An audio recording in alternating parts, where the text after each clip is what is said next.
Welcome back. Explosive testimony this week on the fraud happening in Minnesota. Governor Walz admitted knowing about the fraud early in his first term, which would say 2020. Well, Minnesota statute 3.971 subdivision 9 clearly says that if you are made aware of fraud in a state agency, you are obligated to immediately report that fraud. Governor Walz singing a different tune. You mentioned this fraud investigation and the reason that they're here. Is there anything you think, when you look back, you could have done differently to prevent them from showing up and doing what they're doing here? No, they were coming anyway. It was all make-believe that we'd been at it. Every state had this. And look, I do think there has to be accountability in this. No one in state government was implicated. Make-believe. Well, Saturday in America has exclusively obtained a letter that suggests state officials turned a blind eye.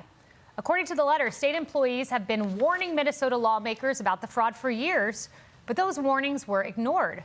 Quote, beginning in 2019 and continuing through 2025, concerns were raised internally to leadership, human resources, internal audits, and the commissioner when internal systems failed.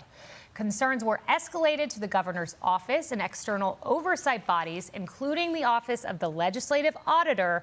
Ultimately, despite our early warnings, future events will show that the programs where early concerns were raised are now some of the most severely affected by fraud. So these Minnesota whistleblowers blew their whistles. And Faye Bernstein, whose letter I have, is among them. Here's a quote from this letter for the very first time. In January of 2019, I first noticed irregularities within the contracting process in DHS. I naively assumed that my information would be welcome. Instead, I have experienced nearly unbearable retaliation for speaking up about noncompliance. All of my job duties were removed. I was trespassed from all DHS-owned or leased property. I was investigated at a great cost to the state, and a smear campaign accusing me of being dangerous and a racist was launched. Joining me now, Minnesota whistleblower Faye Bernstein, along with Minnesota State Representative and Republican gubernatorial candidate Kristin Robbins, who shared these letters with us. Faye, let me start with you. I was reading your letter this morning, and you said attempts to bring compliance to DHS have been absolute career suicide. Faye, I would think DHS would say thank you to you. What did they do instead? Oh, gosh, no. I don't believe anyone has ever gotten a thank you for delivering what is viewed as bad news to leadership. So, no, the smear campaign starts where you are told that you are racist, and then your job duties are lessened and lessened until you basically have no job duties. And there is just a continuous effort to stifle you, to shut you up. And it is impossible to overcome. I tell you, in my case, it was many, many sleepless nights and many, many very long, sad days trying to save my career, and also trying to accomplish something that it was clear we needed assistance with. And Faye, just sticking with you for a moment, what specifically did you see? And this is addressed to Minnesota Department of Human Services. At the Minnesota Department of Human Services, I started noticing in 2019 that we had contracting practices that were in some cases just simply in violation of law. In other cases, were just very, very risky. In both of those types of problems I noticed, it really was the same response. It was that I was, in fact, the bad employee. So for our governor now to say that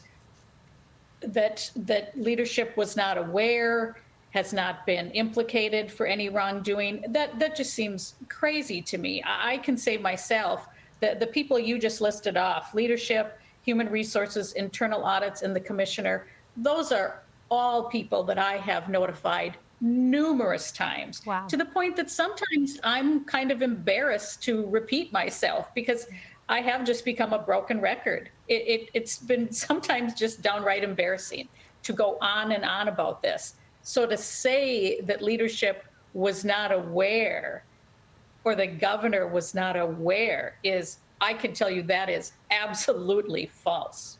Wow. Kristin, now you have been at the helm of this. You've received several letters, and Faye is not the only whistleblower. You have several other whistleblowers that say they've been retaliated against on the job by having their vacations and promotions denied.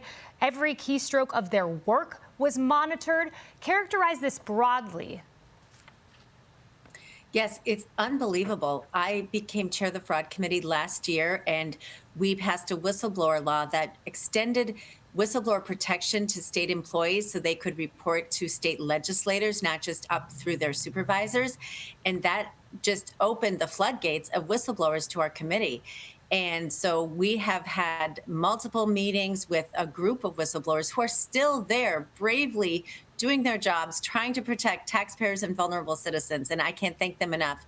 But they have outlined in the letter that you have, which I gave with permission to the House Oversight Committee, the details of this. And despite all this harassment, surveillance, reassignment, they continue to sound the alarm on these programs. And if they would have been listened to, it would have saved the taxpayers of Minnesota hundreds of millions of dollars just in the housing stabilization program, let alone all the other Medicaid-funded programs that they have been flagging for years. Kristin, you know, they're still working some of these under Governor Walz, these whistleblowers.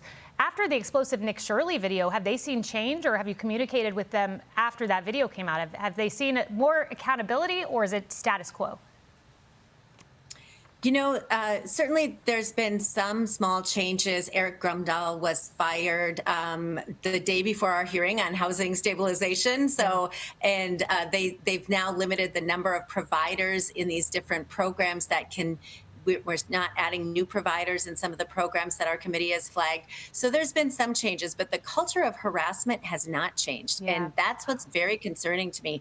I continue to get whistleblower reports every week from people inside these agencies who, when they raise their head, are retaliated against or warned or threatened. And so they are still in a very toxic work culture, and I'm doing my best to encourage them and help them. And I'm grateful for Faye.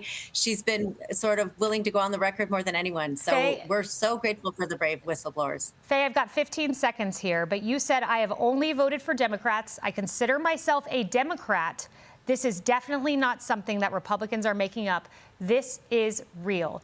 Just a few moments, but your message to Governor Walz, who used the term make-believe. Oh, it's not make-believe. That's craziness. It's not make-believe. I see this every day. I still go to work every day, and I see this, and it is not make-believe. And as far as my being a Democrat, right now we have to have a governor who is willing to tackle this. And it doesn't matter if they're a Republican or a Democrat. It doesn't matter. Yeah. Well, Kristin Robbins, Faye Bernstein, thank you so much. Hey everyone, I'm Emily Campagno. Catch me and my co-hosts Harris Faulkner and Kaylee McEnany on Outnumbered every weekday at 12 p.m. Eastern, or set your DVR.